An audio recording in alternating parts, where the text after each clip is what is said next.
Assalamualaikum warahmatullahi wabarakatuh. Halo semuanya, perkenalkan nama saya Nurholiza. Saya dari Prodi Agribisnis Fakultas Pertanian. Saya dari kelompok Gundul Pacul. Di sini saya akan berbicara tentang isu yang sangat penting dalam pendidikan di Indonesia, yaitu dampak ekonomi dan sosial dari uang kuliah tunggal UKT yang tinggi terhadap akses pendidikan tinggi di negara kita. Pendidikan adalah salah satu kunci utama untuk membuka pintu kemajuan.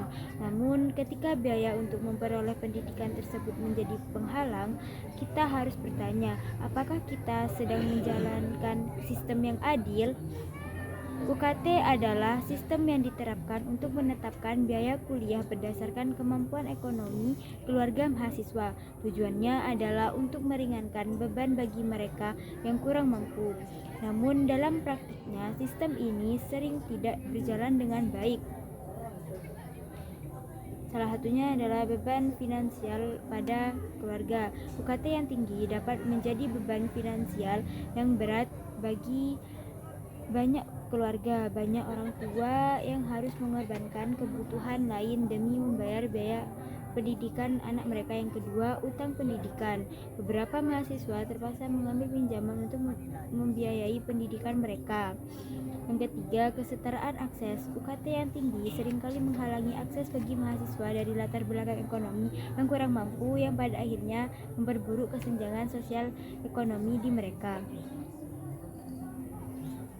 Ketika akses pendidikan hanya tersedia bagi mereka yang mampu membayar, ini menciptakan ketidakadilan sosial yang mendalam. Pendidikan harus dilihat sebagai hak asasi yang harus diakses oleh setiap individu tanpa memandang status ekonomi.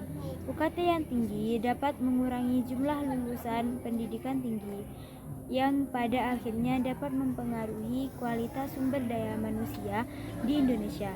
Untuk mengatasi masalah ini, diperlukan kebijakan yang lebih inklusif dan adil, seperti penyesuaian UKT yang lebih transparan dan bantuan finansial yang lebih mudah diakses pemerintah.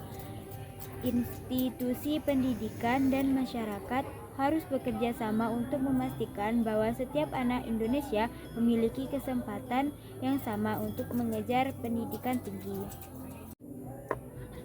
Mari kita berjuang untuk menciptakan sistem pendidikan yang inklusif dan adil, di mana setiap anak tanpa memandang latar belakang ekonomi dapat mengejar impian mereka. Sebagai bangsa, kita harus memastikan bahwa pendidikan bukanlah sebuah hak istimewa, melainkan sebuah hak dasar yang dijamin bagi semua. Terima kasih.